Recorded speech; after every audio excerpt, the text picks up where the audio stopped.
25 கோடியிலேருந்து 50 கோடியிலேருந்து 150 கோடி 200 கோடி 300 கோடி 400 கோடி 500 கோடி 800 கோடி வரைக்கும் இப்போ தலைவர் தான் வச்சிருக்காரு. 1000 கோடியும் தலைவர் தான் தொடுவார். யாரு சொல்றாங்க ப்ரோ? எங்கேயா ரிவ்யூ வந்துருச்சா? ரிவ்யூஸ் பேர் சொல்லுங்களேன் ப்ரோ. 1000 கோடி அடிக்குமா அடிக்காதான்றதுக்கு நிறைய டிசைடிங் ஃபேக்டர்ஸ் இருக்கு ப்ரோ. அது எதுவுமே நாங்க ஒரு ஃபேன்ஸாவோ யாருமே இன்ஃப்ளூயன்ஸ் பண்ண முடியாது.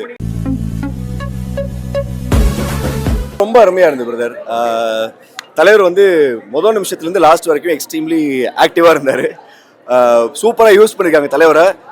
இப்போ சாங்ஸில் டான்ஸ்னு எடுத்துக்கிட்டிங்கன்னா தலைவர் இது வரைக்கும் கொடுக்காத சின்ன சின்ன எக்ஸ்பிரஷன்ஸ்லாம் ஆட் பண்ணியிருக்காரு சாண்டி மாஸ்டர். சூப்பராக இருக்குது. எங்களுக்கு விண்டேஜ் படம் ஞாபகம் வருதுனோட 1980s அந்த டைமில் இருந்த தலைவர் ஃபேன்ஸ் நினச்சா கோவமாக வருது. ஸ்பெஷலி எங்கள் அப்பாவெல்லாம் நினச்சா கோவமாக வருது. அப்படி ஒரு தலைவர் வந்து வருஷத்துக்கு 4 வாட்டி 5 வாட்டி தியேட்டர் போய் விட்னஸ் பண்ணிருக்காங்களே. எங்களுக்கு அந்த வாய்ப்பை இவர் தான் ஏற்படுத்தி கொடுத்துருக்காரு. தாண்டி பொறாமையா இருக்கு அவங்க எல்லாம் பார்த்தா. இப்படி ஒரு மாஸ் தலைவரை தியேட்டர்ல அது அப்போ ஒரிஜினல் ஹேரு பின்னி எங்க இருப்பாரு. அப்போ அந்த சிகரெட்டை சூப்பரா யூஸ் பண்ணுவாரு. ஒரு வாக்கு இதெல்லாம் வந்து இன்னைக்கு நாங்கள் டிஏஜிங் பண்ணி பார்க்குறோம். அதுவே எங்களுக்கு வந்து தூக்கி வாரி போடுறது புள்ள இருக்குது. அப்போ அவங்களுக்கு எப்படி இருந்திருக்கும்? அவங்களாம் ஏன் அவ்வளோ கிரேஸா இருக்காங்க? இதுக்கே நாங்கள் உயிரை விடுறோமே. அப்போ அவங்களுக்குலாம் எவ்வளோ அன்பு இருந்திருக்கும், எவ்வளோ ஒரு கிரேஸ் இருந்திருக்கும் தலைவர் மேல.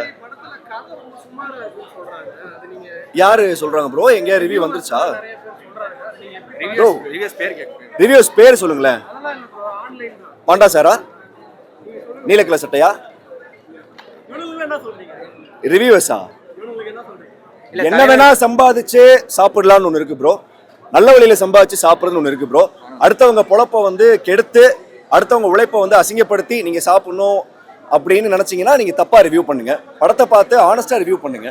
அந்த படத்துல ஒரு லைட்மேன்ல இருந்து ஒரு கடைசி ஏடி வரைக்கும் எவ்வளோ கஷ்டப்பட்டு வேலை பார்த்துப்பாங்க.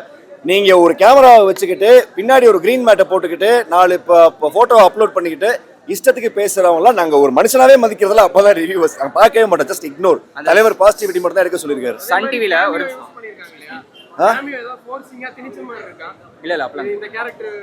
இல்ல கதை சூப்பரா டிராவல் ஆகுது ப்ரோ. இது உள்ள வேணும். சும்மா அந்த மாஸ் மொமெண்ட் கூஸ் பம்ப்ஸ் மொமெண்ட்காக திணிச்ச மாதிரிலாம் எதுவுமே இல்லை. தேவைப்படுது கதைக்கு. அது தேவைப்படுற இடத்துக்கு அப்படி ஒரு பர்சனை வச்சா இன்னும் நல்லா இருக்கும்ன்றதான் பண்ணிருக்காங்க. சூப்பரா இருக்கு. ஆமா ப்ரோ. படம் அவதாரோட சூப்பரா இருக்கு ப்ரோ. இல்ல ஆக்சுவலா வந்து ரிவ்யூ பண்றதை பத்தி சொன்னாங்க. ரிவ்யூ பண்றது வந்து சன் டிவில வந்து ஒருத்தர் ரிவ்யூ பண்றதை பார்த்துருப்பீங்க.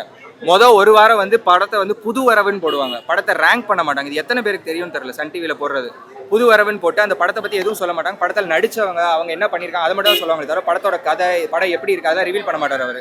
அடுத்த வாரத்துல இருந்தா படத்தை ரிவீலே பண்ண ஆரம்பிப்பார். அதுதான் ப்ராப்பரான ரிவ்யூ. அப்பதான் அந்த சொன்ன மாதிரி ஒவ்வொருத்தருக்கும் அந்த சம்பளம் போய் சேரும், படத்துக்கு வருமானம் வரும், மக்கள் தியேட்டருக்கு வருவாங்க. மக்கள் இங்க என்டர்டைன்மெண்ட் இங்க குறையறதுனால எங்கெங்கயோ போயிட்டு இருக்காங்க. அதனாலே நிறைய தப்பு நடக்குது. எங்களை பொறுத்தவரைக்கும் அவர் மட்டும் தான் ரிவ்யூவர். சின்ன வயசுல இருந்து நாங்க பார்த்தோம் ப்ரோ. 1000 கோடி அடிக்குமா அடிக்காதான்றதுக்கு நிறைய டிசைடிங் ஃபேக்டர்ஸ் இருக்கு ப்ரோ. அது எதுவுமே நாங்க ஒரு ஃபேன்ஸாவோ யாருமே இன்ஃப்ளூயன்ஸ் பண்ண முடியாது ப்ரோ. இருங்க 2.2 எப்போ வந்துச்சு ப்ரோ? 2.2 700 கோடி ப்ரோ. ஜெயிலர் வந்து 600 சில்லற கோடி ப்ரோ.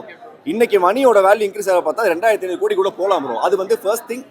அது வந்து ஒரு பிஸ்னஸ் ப்ரோ. எங்களுக்கு அது அவசியம் இல்லை. எங்களுக்கு வந்து என்டர்டைன்மெண்ட், தலைவரோட தரிசனம் அது மட்டும் தான் முக்கியம். ஸோ இந்த கொஸ்டினை ஃபேன்ஸ் கிட்ட கேட்கறது வந்து எப்படி சொல்றது, உங்களுக்கு கரெக்டான பதில் வராது ப்ரோ. நீங்க கேட்க வேண்டிய இடத்துல கேட்கணும். இல்ல ஒன்றும் இல்லை. இது அடிக்குமான்னு கேட்கறது பதில் இப்போ நம்மளாம் கோலிவுட் தானே. நானும் இவங்க என்ன சொல்றாங்களோ அதே எக்ஸ்பெக்டேஷன்லாம் கிடையாது. பாக்ஸ் ஆஃபீஸ் கிடையாது. தலைவர் ரொம்ப பிடிக்கும், படம் நல்லா இருக்கும், பார்த்தோமா வெளியே போனோமா சந்தோஷமா இருந்தோமா இருக்கணும். இப்போ பாக்ஸ் ஆஃபீஸ் கேட்குறீங்க அப்படின்னா எல்லாரும் கோலிவுட்டை சேர்ந்தவங்க தான். படம் ஹிட் ஆனாதான் நிறைய பேர் சோறு சாப்பிட முடியும். கரெக்டாக. அப்போ படம் ஹிட் ஆனாதான் நம்ம கோலிவுட் மேலே போகும். கண்டிப்பாக தலைவர் தான் இருக்காரு. பாக்ஸ் ஆஃபீஸை அங்கே கொண்டு போனால் கண்டிப்பாக தலைவர் தான். அதுக்கப்புறம் கண்டிப்பாக யாருனாலும் வரலாம் அந்த இடத்துக்கு. ஆனால் இப்போ ஃபர்ஸ்ட் அந்த பிள்ளையார் சொல்லி போகிறதுன்னு ஒன்று இருக்குல்ல. 25 கோடியிலேருந்து 50 கோடியிலேருந்து 150 கோடி 200 கோடி 300 கோடி 400 கோடி 500 கோடி 800 கோடி வரைக்கும் இப்போ தலைவர் தான் வச்சிருக்காரு. 1000 கோடியும் தலைவர் தான் தொடுவார். பாக்ஸ் ஆஃபீஸ் எனக்கு அதில் உடன்பாடு கிடையாது. பட் இருந்தாலும் சொல்கிறேன், இது பாக்ஸ் ஆஃபீஸ் படம் சூப்பருங்க. படம் வந்து படத்தை அடிச்சுக்க முடியாது. ரஜினி வந்து தலைவர் வந்து ஸ்டார்டிங் நம்ம ஆக்ட் பண்ணல ஆரம்பிச்சதுலேருந்து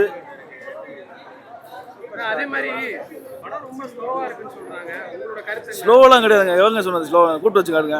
ஸ்லோவெல்லாம் கிடையாது. படம் வந்து ஸ்டார்டிங்லேருந்து ஒவ்வொரு அதாவது அந்த கதை சொல்கிற சீன் சொல்கிறாங்கல்ல அது இருக்க தான் செய்யும். கதை வந்து அவர் என்ன நான் எதனால் வந்தேன் எதனால் போனேன் அதே மாதிரி கமலஹாசன் சொல்கிறதும் கதை தான். அது ஸ்டோரி தான். ஸ்லோன்னு கிடையாது. கொண்டு போகணும் கதையை கொண்டு போகணும் நகர்த்தணும்ல அப்படின்னும் போது தாட் வந்துச்சு.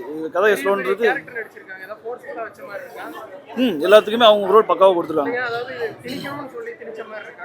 எல்லாத்துக்குமே பொருத்தமான கதை. அதாவது இந்த மஞ்சுமல் பாய்ஸில் நடித்தார் என்னது சோபி அவரோட கேரக்டரும் சரி. அப்புறம் ஷாருக் கான் லாஸ்ட்டு ஷாருக்கானோட ரோல் வந்து வேற எங்கேயோ வேற எங்கேயோ வருது, அது நல்லா தெரியுது. அது ரோலெக்ஸில் வருதா இல்லை எதுலன்னு தெரில. அந்த மாதிரி ஷாருக்கானோட இது கொடுத்துருக்காங்க, அமீர் கானோட இது கொடுத்துருக்காங்க. அப்புறம் இவர் நம்ம என்னோட பேர் வேற வந்து போயிருது, கத்தி சொன்னா நாகார்ஜுனா இல்லை, நாகார்ஜுனா சார் அவர் ப்ளே பாய்ங்க. அவர் அப்போருந்து எப்போதும் ப்ளே பாய் தான். அவரை வந்து பிரச்சனை இல்லை. இன்னொருத்தர் இப்போ ரஜினி கூட இன்னொருத்தர் வருவார், லாஸ்ட்டாக வராது, செகண்ட் ஹாஃபில் வருவார்.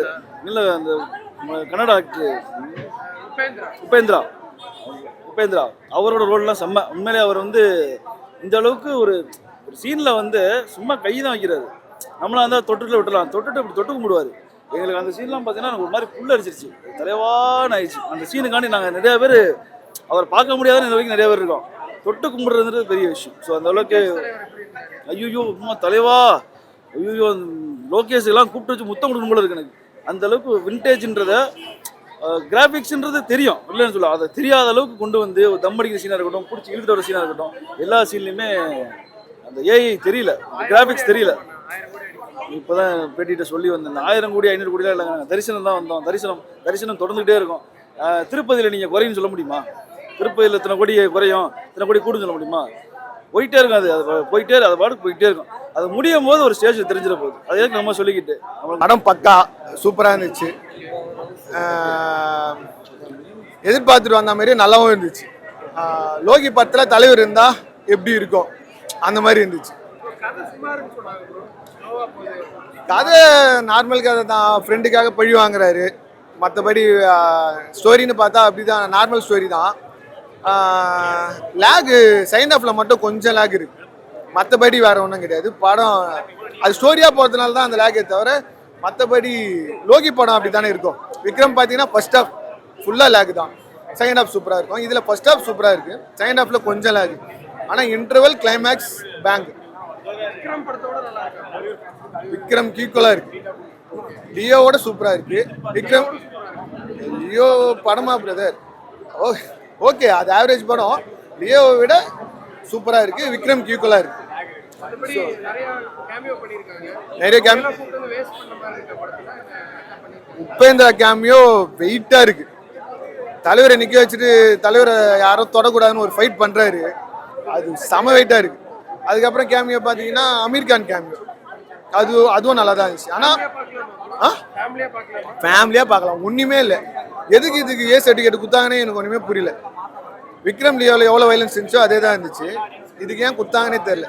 ஸ்மோக்கிங் சீன் நிறைய இருக்கு. கிளைமேக்ஸில் ஒரு பயங்கரமான ஒரு சீன் இருக்கு, ஸ்மோக் பண்ணுறது தலைவர், அதுக்காக கொடுத்துருப்பாங்கன்னு நினைக்கிறேன்.